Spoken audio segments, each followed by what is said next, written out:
Good morning, good evening, good afternoon, wherever you are, and welcome back to another chat with Matt. So it'd be fair to say that over the last 2 years, the way in which we've consumed information has had to change for a number of reasons. And of course, with the pandemic, we've not been able to be in person. So personal development has had to change accordingly. And many more people are learning on demand in their own time and what they want to learn. So the industry that we worked in has had to adapt, and very quickly it has done so too. So today I wanted to get the view of a couple of experts in this space and talk about, well, what does digital learning look like when it's done really well? What are some of the hints and tips that you should do and platforms that you should use that really puts the learner at the center of everything that we do? So we've got Sophie and Harriet from our team who are going to talk a little bit more about this and give you their insights on what best practice looks like. So Sophie, Harriet, how are you? I'm good, thanks, Matt. Good. Yeah, very good, thanks.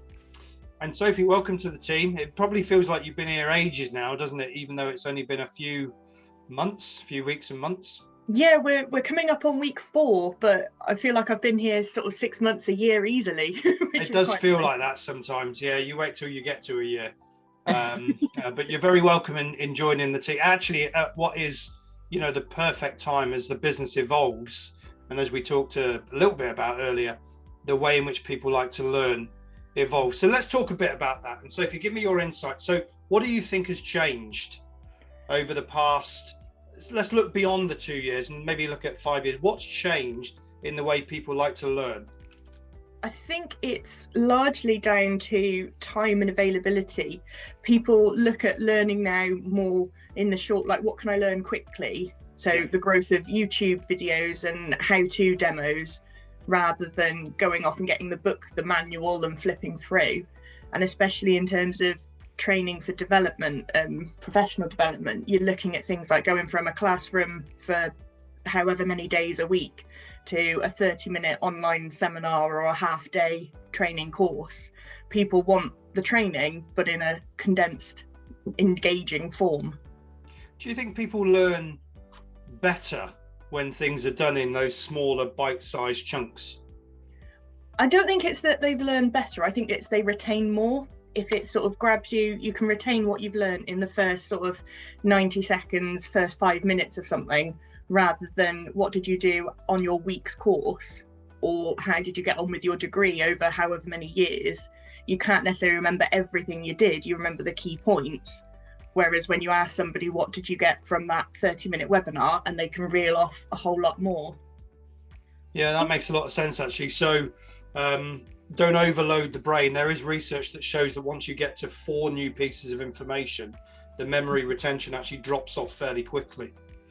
So less is more in that respect.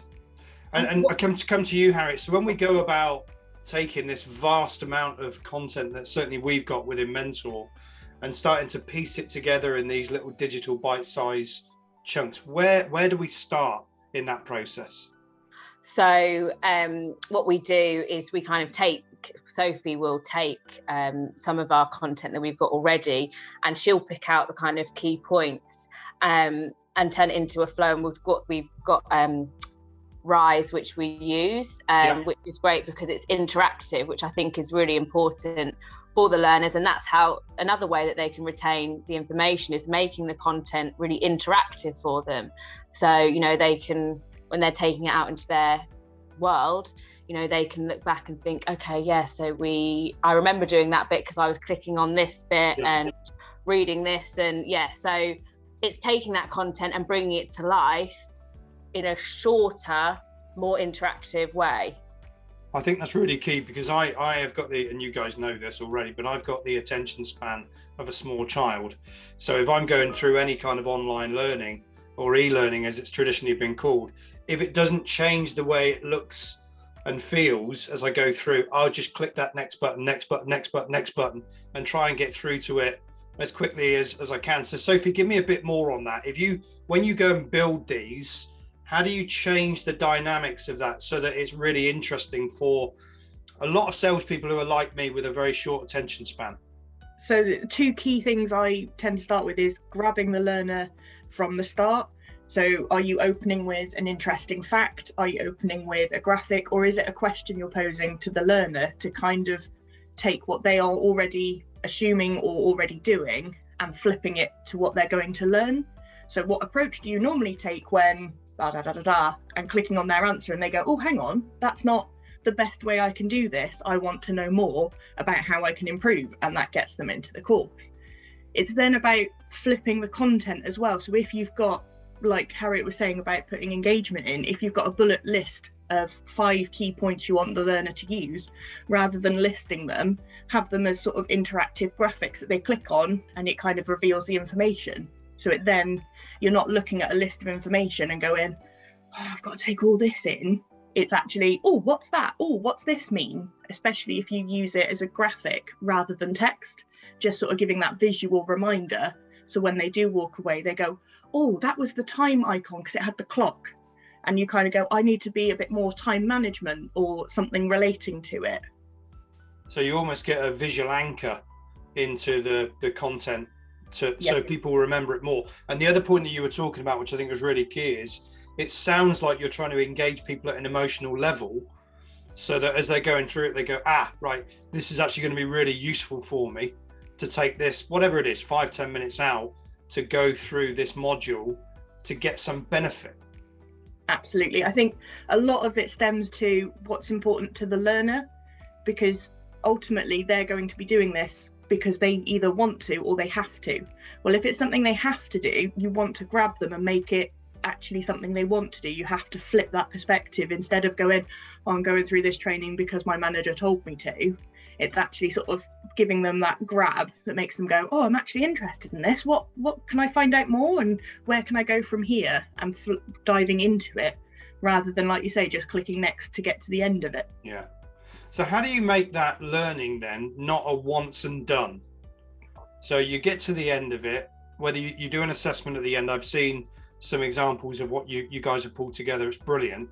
And you know, being competitive, I always try to get the highest possible score, because otherwise you don't pass the module anyway. But what goes beyond that? So how do you then sustain digital learning in the the business as usual world? I think you kind of have to give the resources the right angle on it. So when you're finishing up the session, give them the right resources that they can then apply in their day-to-day function, but also give them the option to sort of check back in. So if it's a series of courses that you're getting them to do, have something that relates to either the next one or the previous one within each content. So be it a opening question that relates to the previous module they've done, whether it's they've done it straight off the back or they've done it a couple of weeks apart or it's a couple of months. There's that sort of, it just sparks something that makes them kind of go, oh, I remember this, what was it? And actually gets them bringing it forward in their brain and getting it from their long-term memory into their current memory. Gotcha. So actually what you're building is a cadence. So it's modules that interlink together with assets or templates that they can then use practically in their day-to-day role. And I think that there's a key role for managers and coaches as anybody goes through any kind of digital learning, that they need to be able to coach those skills and tools that you have been sharing on the RISE modules and above. That, for me, that's a real critical success factor as well. It's also finding the right cutoff point. If you're doing a long series, finding the right point where you think, actually, that's enough for this one, put the brakes on it and separate it into the next one, to give that learner the time to step away, let it digest, let it go in before adding more knowledge to it. Yep. It's finding that natural sort of rest of, okay, this is all that subject matter. Before we move on to a new topic, go away, put those skills into practice, and then move on to the next part. Makes a lot of sense. So Harriet, what does the next 3, 4, 5, 6 months look like for you and Sophie as you continue to build these skills and tools out? Well, it's looking very busy for us, Matt, as I'm sure you know. So we have got a lot of content that we want to turn into digital. So we have a long list, which is great. So it just means for one of our products that we have, that we've got a lot of content. People can go on there and they can access the content kind of whenever, wherever they like. and there's just going to be more stuff coming through. So it's just bite-sized learning for people, which is really great. So yeah, we have got a lot of stuff, and now we're kind of expanding a little bit more and actually doing some things for clients as well. So it's not just internally. We're getting sight of clients, and clients are liking this as well. So it's great. It's great for us to be able to be a part of creating all this new content. Well, it's great for the learner as well, because what you're creating means that those people who still like to do in-person or virtual learning, that's an option. Other people who've got less time, as you were describing, Sophie, and they prefer to learn digitally, then they've got that option. So for once, it's a really learner-centric approach where you could take a topic like consultancy selling or consultative selling, and you can go, well, actually, I prefer to learn using digital assets and be coached. Whereas somebody else might say, actually, I prefer to learn in an experiential way with other people around. So what you guys are creating means that there's a lot of agility, which really puts the learner at the center. And it's even going so far as the pieces that we're putting together, it's, as Harriet said, it's when and where they need them. So they can access them at any time that suits them, but they can also access them on a range of devices. So it's not just you have to be at your desk with a computer, you can access it on your mobile device or on a tablet. And the software that we're using can adapt to it and can make it so that if you're traveling into work on the train, you've got that time that you've got a 15-minute journey, say, you're like, oh, I can get that bit of learning done before I get into the office. Or at the end of the day, you can kind of refresh anything that you did during the day, and you're like, I'm not really sure what that piece meant, and you can dive in and find just that bit you want to refresh. Yeah, very good point. So it's on demand. It's when it's relevant and right for you, maximizing time. So whole load of stuff there around efficiency and time management, because in our selling world, we don't have an abundance of time. Nobody ever does. But if you can maximize key time that you've got, whether you're going back to a commute as we are now, or between calls or whatever, then that learning path just continues. So as we start to draw to a close now on this call, Sophie, let's whet the appetite of our listeners. What comes next? How does this all evolve beyond what we're doing today to the next iteration of learning experience? I think the next one is just following the technology where it's growing. So things like the virtual reality software that's out there at the minute, it's getting that involved. So you can have the simulated conversations, you can have the simulated experiences without being put on the spot in front of somebody live. You can kind of do it yourself and get a feel for how it is without actually making mistakes or feeling like you're being watched. You can kind of do it, and you can test things as well with the virtual reality. You can go, what happens if I say this, or what happens if I go through this door or use this approach? You can find out what happens without it all kind of absolutely going peach tong. A great point for our overseas listeners. Going peach tong means going wrong. And we don't ever want that. We have a principle in Mentor of never practice on the customer. So what you just described there, Sophie, is absolutely perfect. You want to try a new skill or capability. Sometimes there's an element of nerves of doing that, because if we do it in front of the customer, we might get it wrong. Well, then don't do that in front of the customer. Practice first, refine, and then apply. And that's really, really key. So fascinating insight. For anybody in a sales enablement role who's watching or listening to this, challenge to you is quite simple. Are you really putting your learners at the center of your plans, of your strategy? Have you got an agile approach, which means there are a range of different ways that people can learn or not? And if the answer is not, speak to us, because we've certainly got that within our portfolio that we can help you now. Harriet and Sophie, it's been really fascinating. Thank you very much for your time. Thanks, Matt.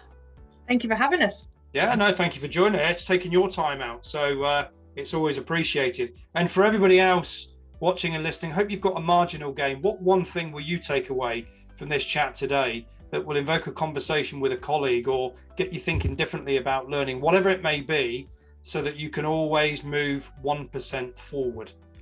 In the meantime, stay safe, and we'll see you soon on another chat with Matt. Thank you.